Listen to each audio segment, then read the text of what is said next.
And also just without the fact that to be able to live simply, to be able to eke out enough space and time in our lives, we need to do this with other people. We need other people to help with babysitting, looking after kids. We need to have people there who we're sharing stuff with, who we're sharing DVDs with, who we're sharing food with, who we're sharing household appliances. To mean we're not spending excess cash, to mean that we are building margins into our life, that mean we might be able to work part-time and therefore be in our neighbourhood a little bit more, or to work with the marginalised a little bit more. That mean we're not just spending this incredible amount of money that we are fooled into spending as if we have to, whether it's entertainment or whether it's nice things or whether it's food. There are an incredible number of ways of just living and consuming less. And so it's not good just for eking out space. I believe it's just the right way to live. If everybody in the world lived and consumed at the same rate as an average citizen of the UK, we'd need 3 planet Earths to enable that level of consumption. So you don't have to be a rocket scientist to work out that we're consuming too much. And so I guess some intentional rhythms around how we consume are really important. So I try to just drink water rather than drinking soft drinks or other stuff or fruit juice. We try to just eat meat at weekends.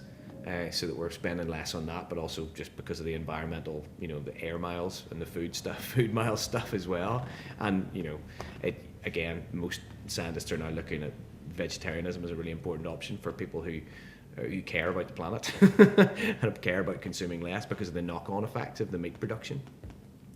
So there are sort of things like that, and sharing food amongst neighbours and actually trying to have a budget, which means that you don't go over a budget for a week. When you actually start the budget, it's amazing how you can spend less rather than allowing yourself. Using notes is a really good idea, I found, rather than just using plastic all the time. Plastic, when you're spending money on a debit card, it doesn't feel like it's actually coming out of your life. It's just a thing on the screen. But when you're actually handing over cash, you're spending it, and you can feel there's a kind of an emotional attachment, and you can feel that you're spending it. So for us, that's kind of an important way to try and live simply, to create space, but also because we want to stand in solidarity with brothers and sisters across the world who are living on practically nothing. And it just feels wrong to be living an opulent lifestyle. So, when so many folks are struggling to even eat, 1 in 8 go into bed hungry. So how can you justify eating at the rate that we often do in the West when that's the case? So it doesn't mean you don't enjoy the odd luxury and the odd celebration, but it means those things are occasional things that you can celebrate and are luxuries and are fun and can be celebrated. It's not about having a dour, dry life, but actually it means that rather than those luxuries becoming necessities, becoming things that you have every day, they can be something as a surprise or something that's a real blessing to you or a neighbour.